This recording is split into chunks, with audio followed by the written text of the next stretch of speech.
vamos a abrir Juan. Les voy a pedir que durante toda la clase tengamos abierto el Evangelio de Juan en el capítulo 7. Vamos a ver todo el capítulo 7 y el capítulo 8 vamos a ver hasta el versículo 37. ¿Ya? Lo que aparece ahí precisamente en la pantallita. ¿Ya? Vamos a ver conflictos que el Señor empieza a enfrentar con los líderes religiosos y cómo Jesús comienza también a hablar acerca de su identidad y cómo confronta al hombre en ese momento, ¿no es cierto?, a los religiosos y al pueblo de Israel para que si aceptan o no aceptan lo que él dice ser. ¿Ya?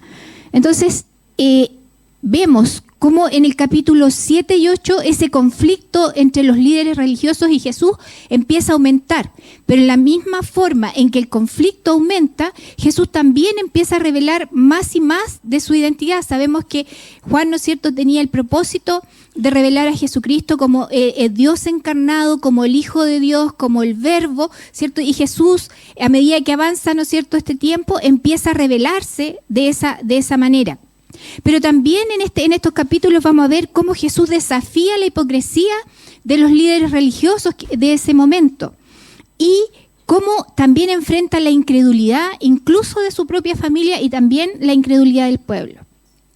¿Se acuerdan? La semana pasada vimos el capítulo 6 y en el capítulo 6 se desarrollaba en una fiesta, había una fiesta allí, ¿se acuerdan?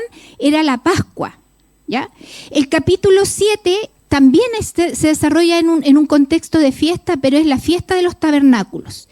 Y entre la fiesta de la Pascua, que es en abril, y la fiesta de los tabernáculos, que es en octubre, pasaron 6 meses, ¿cierto?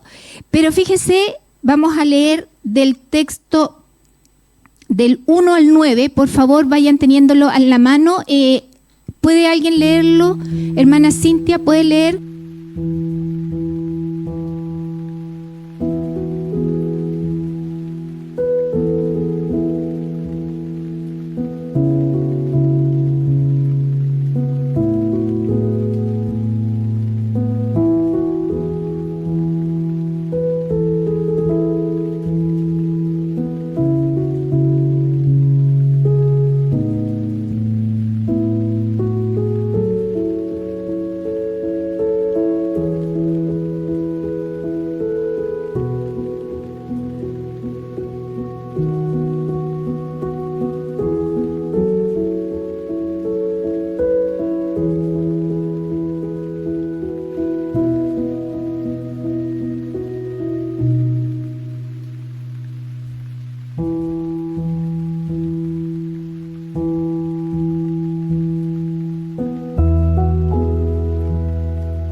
Se fija, dice, pasadas todas estas cosas, o sea, de lo que había el tiempo que hay entre Juan 6 y Juan 7, le explicaba yo, pasaron 6 meses. Ocurrieron muchas cosas, pero Juan no detalla ese tipo de cosas porque el propósito de Juan no era necesariamente eso, sino, como decíamos, revelar a Cristo como el Dios encarnado, como el Verbo hecho carne. Entonces, en esta fiesta, ¿no es cierto?, que en la que estamos viendo, vamos a hacer el contexto, varios elementos que es importante que nosotros conozcamos.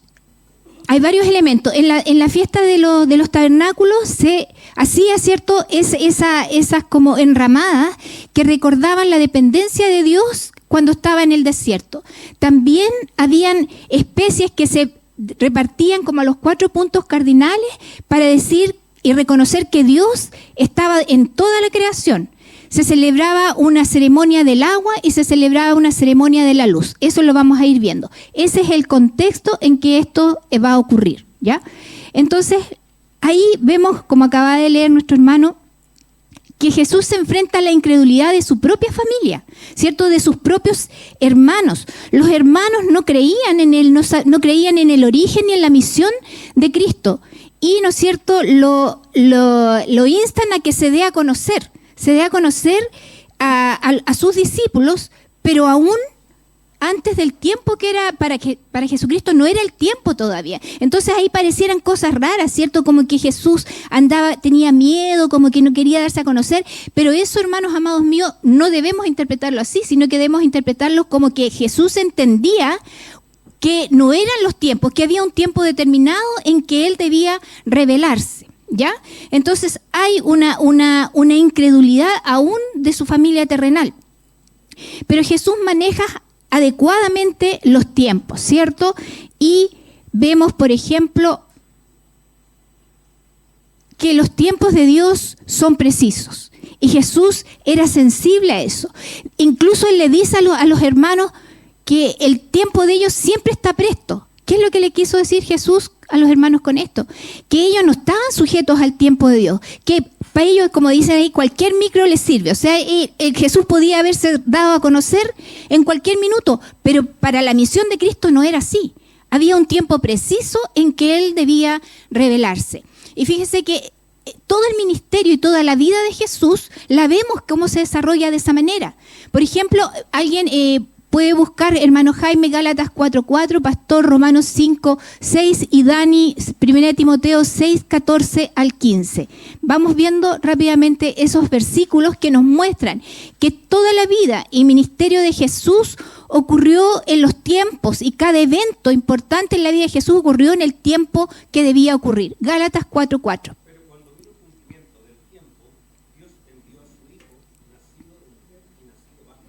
Jesús nació en el cumplimiento, en el tiempo preciso que Dios tenía estipulado, ¿cierto? ¿Qué es lo que dice Romanos 5:6?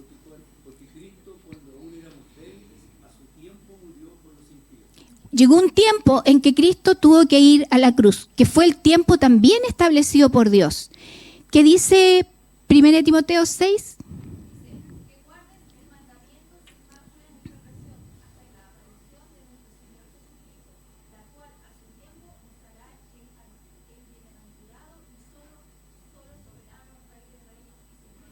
La venida, el regreso de nuestro Jesucristo también ocurrirá a su tiempo, ¿cierto?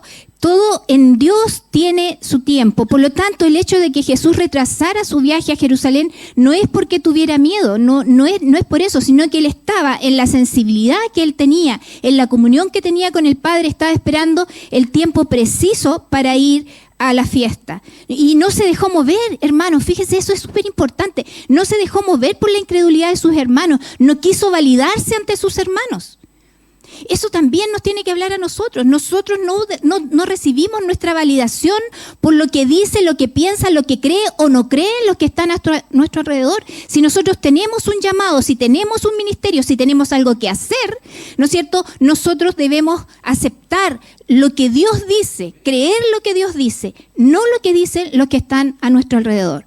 Jesucristo se movió en la sensibilidad que tenía y en la comunión que tenía con el Padre.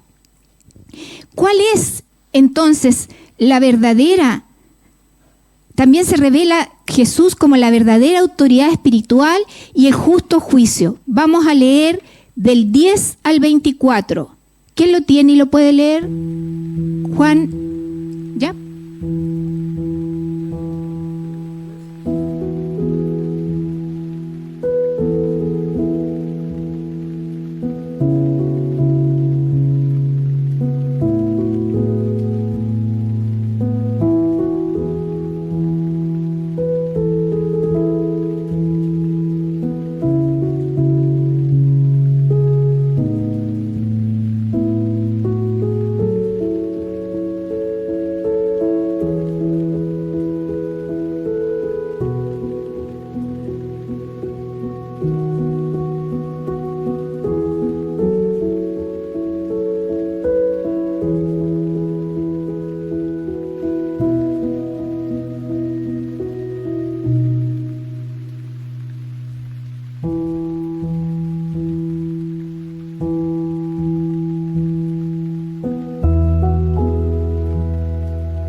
Vemos en este trozo de la Escritura, ¿cierto?, que Jesús llega a Jerusalén en la mitad de la fiesta. Se supone que ya todo el pueblo estaba en Jerusalén. Él lo hace, dice, como en secreto, dice. Pero la verdad, insisto, es esperando el plan, el tiempo de Dios, ¿ya? Él va, ¿no es cierto?, llega a Jerusalén. Lo más probable es que los caminos hubieran estado más desocupados y evita anticiparse a la confrontación con los judíos, porque la gente quería hablar con él y hubiera armado, a lo mejor hubiera habido mucha fanfarria, mucha publicidad en ese momento, pero él sabía que no era ese el momento. Entonces espera y llega cuando ya están todos allí en la fiesta, ¿ya?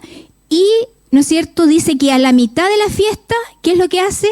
Se pone a enseñar en el templo.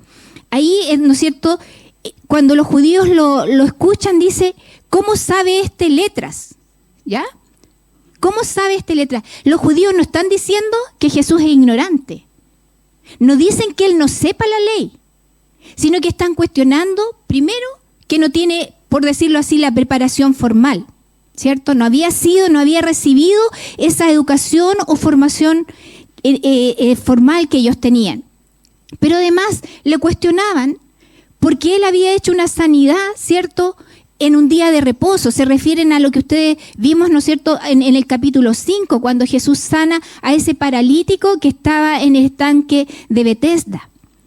Y en ese momento, entonces, Jesús les dice, empieza el asunto de la revelación de quién es Él. Dice que la enseñanza que Él da no es de Él, sino que es de Dios mismo, ¿ya? Y ¿se acuerdan ustedes en un capítulo ahí en Mateo, cuando termina el Sermón del Monte, dice que la gente se maravillaba de la doctrina de él porque les enseñaba con autoridad, dice, y no como los escribas. Entonces, eso es lo que producía la enseñanza de Jesús. Entonces él dice, claro, la enseñanza no es mía, sino que yo recibo, lo que yo enseño viene directamente del Padre. Esa es una tremenda revelación. Y también ahí produce una confrontación con los líderes o con el pueblo en general, porque les dice, el que sepa o el que esté dispuesto a hacer la voluntad del Padre, verá, conocerá si lo que yo digo es o no es de Dios, ¿cierto? Entonces hay una revelación y una confrontación. ¿Qué es lo que Jesús empieza a hacer? Empieza a revelarse y a la vez que se revela, confronta con esa revelación al pueblo. Yo recibo mi enseñanza de Dios, pero ustedes, si hacen la voluntad de Dios, ¿no es cierto? Ahí van a saber y van a recibir si esto lo que yo digo es palabra de Dios o no es palabra de Dios. Jesús habla y establece entonces la autoridad divina, ¿ya? Establece su autoridad.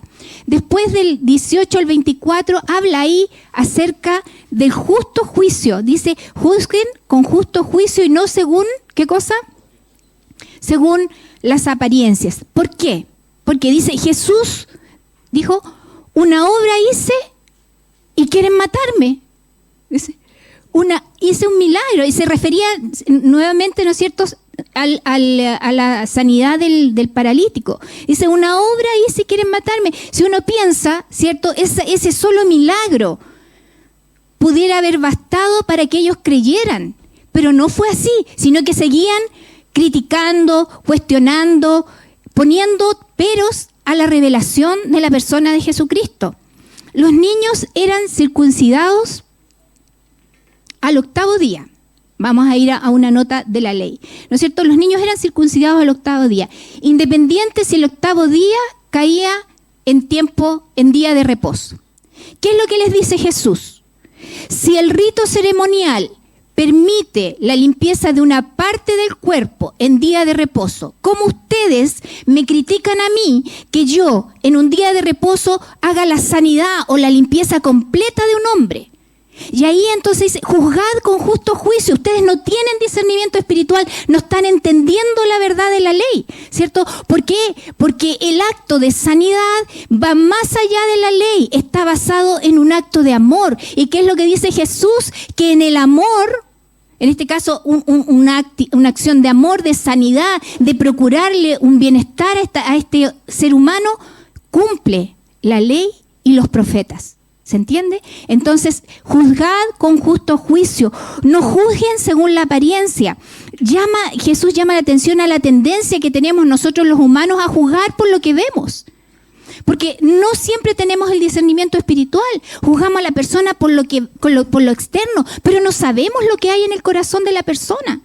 Y eso estaban haciendo los judíos, los estaban juzgando, los estaban condenando y Jesús le está diciendo, tengan una mirada más profunda de lo que yo estoy haciendo, una mirada espiritual. Aquí hay una revelación. Esto también nos llama a nosotros, hermanos míos, a no ser tan rápidos en nuestros juicios, en nuestras apreciaciones. No podemos basarnos en lo que estamos viendo, basar en lo que vemos. Tenemos que ir dejando de juzgar por las apariencias y aplicar y pedir a nuestro Señor discernimiento cuando estamos en duda. Pidamos discernimiento espiritual. ¿Amén? Vamos a la siguiente parte, del 25 al 53. Ahí, ¿no es cierto?, cuando Jesús se empieza a revelar. Hay una revelación, hay una confrontación. Jesús empieza a hablar de su origen, de su misión. ¿Qué es lo que produce? División. División. ¿Quién me puede leer entonces del 25 al 53?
Qué tremendo, ¿se dan cuenta? Había confusión en la gente. ¿Por qué? Porque dice que Jesús hablaba abiertamente, pero no le prendían. Y se dan cuenta que además ellos decían, el linaje, el origen de Jesús no cumplía aparentemente con las expectativas judías, porque decían, ¿de Galilea ha de venir? Ellos no sabían que Jesús había nacido, ¿dónde?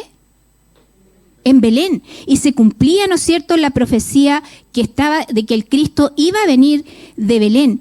Ellos no conocían realmente a Jesús y no quisieron conocer a Jesús, no quisieron validar o reconocer el linaje. Y la hostilidad, ¿cierto?, en medio del pueblo de los líderes en realidad, empieza a aumentar.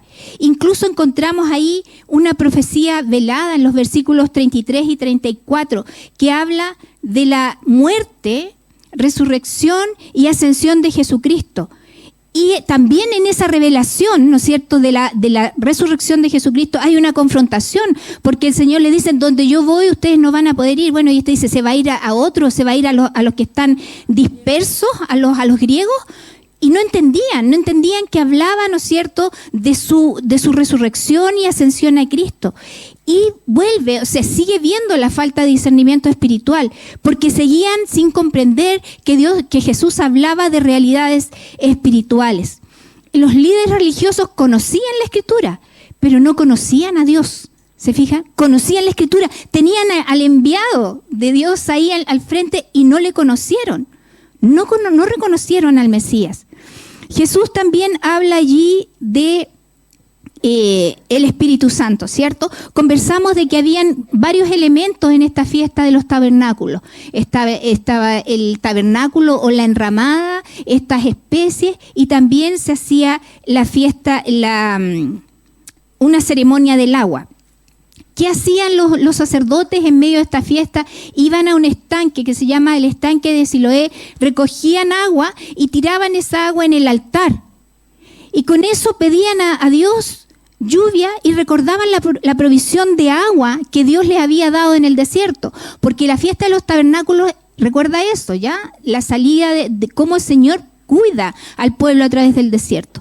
Entonces cuando Jesús dice, vengan a mí o yo les voy a dar el agua, ¿no es cierto?, a los que están sedientos espiritualmente, ¿qué es lo que hace? Cambia el enfoque de lo físico, de un agua que se puede agotar a un agua que fluye. Es tanto, hermanos, que dice que son ríos de agua viva. Ya no es un sorbo de agua que ellos tomaban en el desierto, sino que dice que del interior iba a correr ríos de agua viva. Entonces es una revelación tremenda. Es tremendo, ya no van a necesitar el agua. O sea, el que tiene sed, una sed espiritual, venga y va a ser saciado en la persona de Jesucristo. ¿Por qué? Porque ¿quién es Jesucristo? Es Dios encarnado, es el verbo, es el agua, es la luz. Jesús empieza, ¿cierto?, a revelarse. Y Jesús habla entonces en esta figura del Espíritu Santo que sería impartido. El Espíritu Santo había estado presente en la historia, estaba en ese momento. Pero estaba hablando de la venida del Espíritu Santo, que habla allí en Hechos 1:8, que dice, pero recibiréis poder cuando haya venido sobre vosotros el Espíritu Santo. El Espíritu Santo que nos capacita, nos empodera para continuar la misión de Jesucristo. A ese Espíritu Santo se refería. ¿Amén? Y esto causa división, ¿no es cierto? Porque la persona de Cristo causa división. Él nos confronta y algunos dicen, verdaderamente es el profeta. Otros dicen, es el Cristo. Pero otros dudaban y decían, ¿de Galilea? Ahí hay una objeción, por decirlo, geográfica. No sabían que realmente Jesucristo, como dije recién, era de Belén. Entonces dice que los alguaciles, los fariseos mandaron a que aprendieran a Jesús, pero dice que no fueron capaces de apresarlo porque quedaron impresionados. Jesucristo en realidad no era una autoridad política ni militar, ¿no es cierto? Pero Él, con su presencia, conmovió a estas autoridades militares, a estos alguaciles, a esta policía, por decirlo así, ¿cierto? Y una nota histórica, un bonus. Dice, escudriña y ve que de Galilea nunca se ha levantado profeta. Pero fíjese que esto no es realmente cierto, porque el profeta Jonás era de Galilea. Eso es un paréntesis. ¿Ven? Vamos entonces al capítulo 8. Ahí están ¿no es cierto?, los sacerdotes vertiendo el agua en el altar, pero lo que Jesús ofrece son ríos de agua viva. Amén. Veamos Hechos. Juan 8 del 1 al 11. Ismael, ¿tú lo tienes? ¿Lo podrías leer?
Aquí vemos, ¿no es cierto?, un pasaje que muestra la misericordia, la justicia, la gracia de Jesús. Este también es otro bonus. Algunos estudiosos dicen que este pasaje de la mujer adúltera no forma parte de los escritos originales del Evangelio de Juan, ¿ya? Ellos se basan en el estudio del contexto, del testimonio interno del Evangelio de Juan, pero también en el contexto externo, es decir, de otros escritos contemporáneos, incluso de los otros evangelios.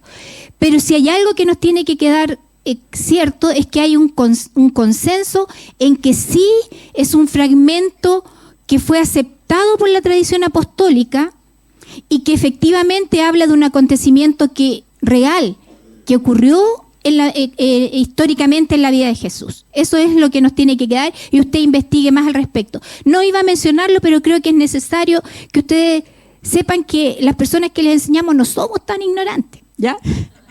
Y que cuando usted escuche esto, usted, no es que no sepa, me lo dijeron. Y si usted quiere, investigue más, ¿ya?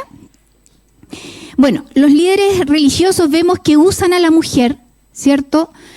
La usan como pretexto para atrapar a Jesús, para poder acusarlo públicamente. Y disfrazan, es una trampa que le ponen, pero la disfrazan como un celo por la ley, ¿cierto? Como si realmente estuvieran celosos por la ley, pero lo que quieren, como digo, es exponer a Jesús. Y vemos la hipocresía religiosa de ellos. ¿Por qué? Porque están cargando el peso, ¿no es cierto?, de la ley sobre ella, pero ellos, como Jesús les va a mostrar, están siendo indulgentes con su propio pecado. Están siendo indulgentes. Y no solo eso, sino que aplican una justicia, entre comillas, selectiva, ¿cierto?, que no es completa, porque llevan a la mujer nomás, no llevan al hombre. Y la ley decía que había que llevar al hombre también, porque los dos estaban pecando. O sea, hasta donde yo sé, es de a dos, ¿cierto? Dice, pero Jesús, en definitiva, lo que querían ellos era que contradijera la ley o mostrarlo como alguien insensible. Pero Jesús no solo respetó la ley como definió el caso, sino que la amplió. Porque fíjate que los confronta a los líderes religiosos con su propio pecado y les devuelve la responsabilidad a ellos. Ya no es Jesús el que tiene que hacerlo, sino que dice, bueno, apliquemos la ley. El que esté libre, lance. Entonces hay una sabiduría y una gracia tremenda y un acto de misericordia, ¿cierto? Porque con este acto evita que la pidan a la mujer, ¿cierto? La mujer no la pida. Y ahí vemos el perdón. Pero también tenemos que entender que la gracia, la misericordia del Señor no es permisiva con la mujer. Porque ¿qué le dice? Vete y no peques más. El perdón, amados hermanos, siempre viene acompañado de un llamado al arrepentimiento, de un llamado al cambio. Dios no justifica el pecado, pero tampoco condena sin misericordia, ¿cierto? Eso es para nosotros, para todos. Pero también de la misma forma como recibimos el perdón de Dios y somos llamados a actuar de esa misma forma, con misericordia. Con misericordia. A veces somos, así como decía, juzguen con justo juicio. A veces no solo hacemos eso, sino que estamos siempre dispuestos a criticar y ver, como dice Mateo, la paja en el ojo ajeno y no nos esforzamos por ver la viga en nuestro propio ojo. Entonces necesitamos siempre ser reflexivos, autorreflexivos con nuestros propios pecados. Porque cuando hacemos eso, podemos actuar con más misericordia a nuestro alrededor. Fíjese que estamos viendo el fruto del Espíritu los días miércoles, ¿cierto? Qué lindo, estamos viendo el amor. Y también estamos viendo los días domingos acerca de la santidad. Y yo pensaba en realidad, cuando empezamos a transitar este camino de santidad y empezamos a actuar en el fruto del Espíritu, empezamos a actuar en el amor, estamos más dispuestos a dejar las piedras al lado. Ya no andamos con la bolsa cargando las piedras para poder tirárselas a los otros. Así que eso, hagamos. Tiremos las piedrecitas al lado del camino y sigamos más livianitos, mirándonos nosotros mismos. Amén. ¿Qué es lo que sigue diciendo Jesús? La luz del mundo. ¿Quién me puede leer del 12 al 30?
términos generales, ¿qué es lo que dice este pasaje?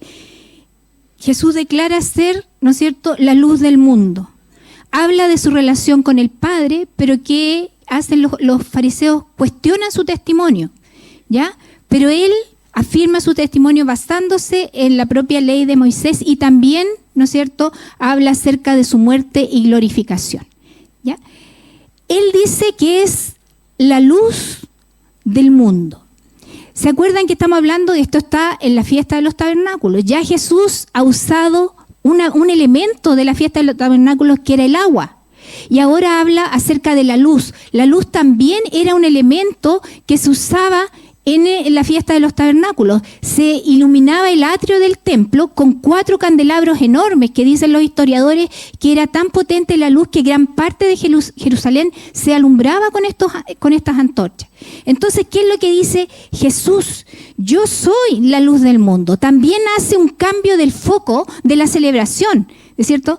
Yo soy el agua, pero el agua permanente, un agua que incluso les va a brotar a ustedes desde el interior. Aquí dice, yo soy la luz del mundo, y no soy la luz que se apaga, es una luz permanente, no es una luz temporal.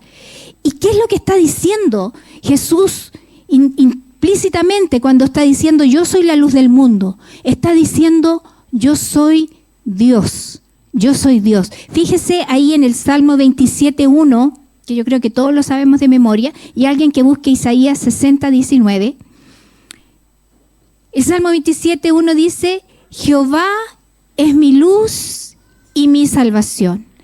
¿Y qué es lo que está diciendo Jesús? Yo soy la luz. Está diciendo, yo soy Dios. ¿Y qué es lo que dice Isaías 60:19?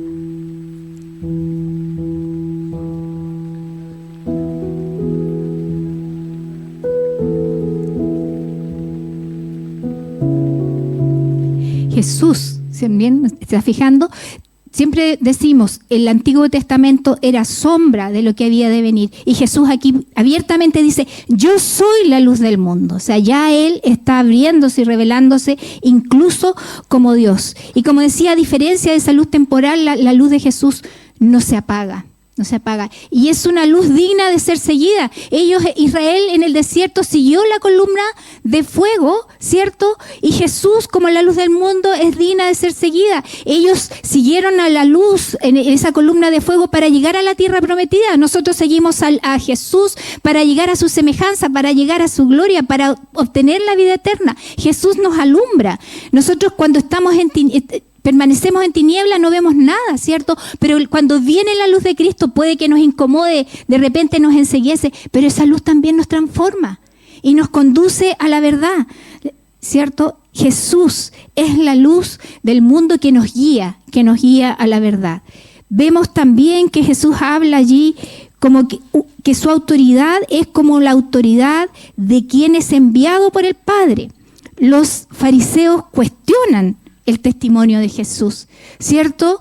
Lo cuestionan, porque dice, pero tú das testimonio de ti mismo. ¿Cuál es la gracia, por así decirlo, ¿no es cierto?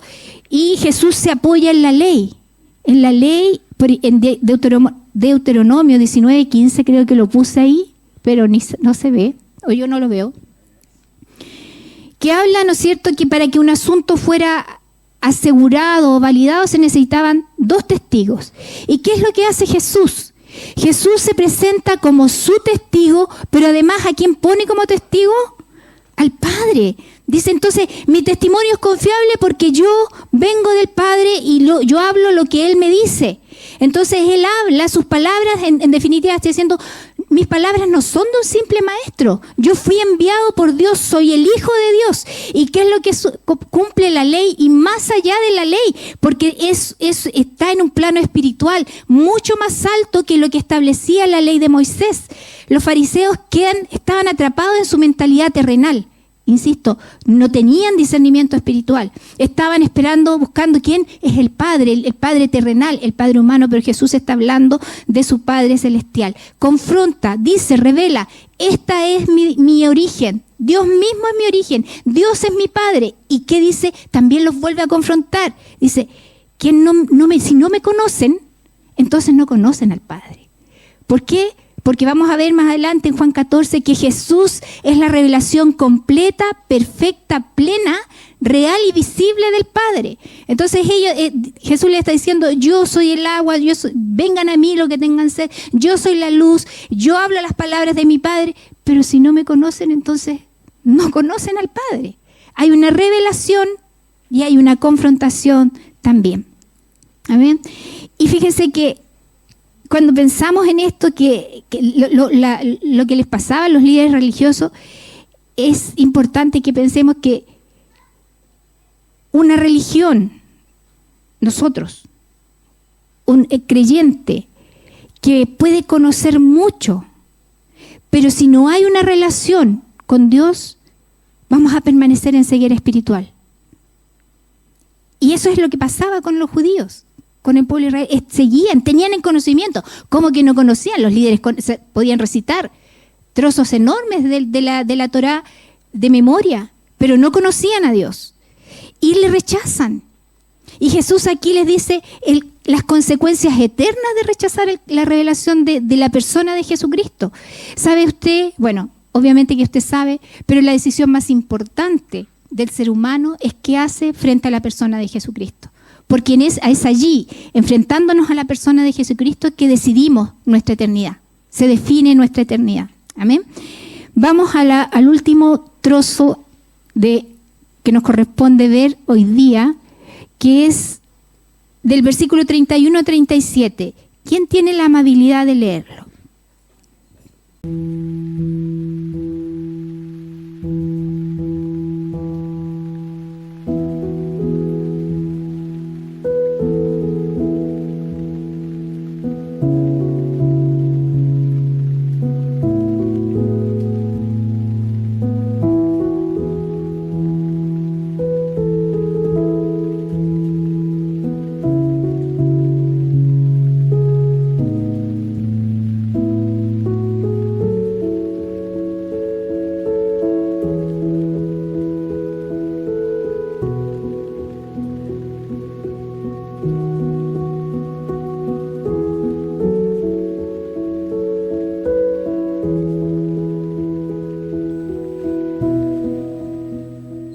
Jesús, en esta última parte que nos toca ver hoy día, confronta la falsa seguridad religiosa de los líderes, ¿no es cierto?, que confiaban en qué cosa para su salvación,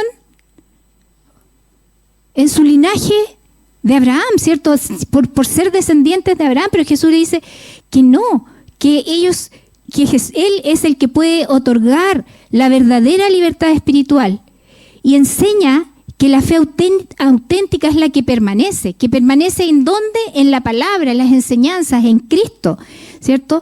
Esa permanencia en la verdad es la que realmente nos hace libre, porque la verdad es la palabra es la que nos hace libre. ¿Y quién es la palabra? Es Cristo. Él es el que nos hace libre.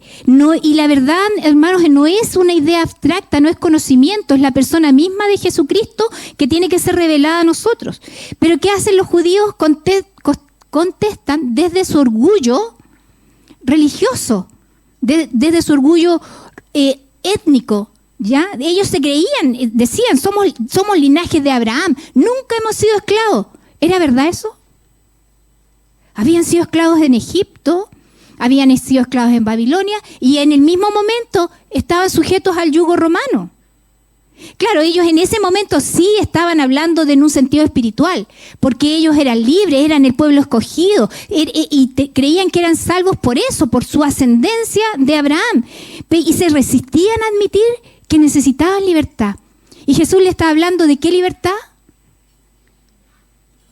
Del pecado, ¿cierto? Ellos eran esclavos del pecado, como cualquiera que no tiene a Cristo, y el único que puede libertar realmente es Cristo. Jesús le dice, sí, yo sé que ustedes son linaje de Abraham, pero procuran matarme. ¿Por qué? Porque mi palabra no haya cabida en vosotros. Es decir, yo tampoco tengo cabida en ustedes. No tienen la revelación. Y ahí, con esa expresión, ¿qué es lo que hace Jesús? Dice que no hay una conexión, o más bien es una desconexión, o no hay una relación directa entre el linaje físico y la condición espiritual. No tiene relación. Ellos decían, sí, nosotros somos del linaje de Abraham y estamos listos.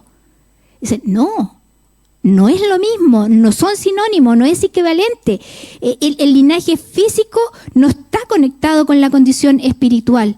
Su corazón estaba lejos de Dios al extremo de que querían matar a Jesús. No conocieron al Dios encarnado, no conocieron al Verbo de Dios, no lo reconocieron.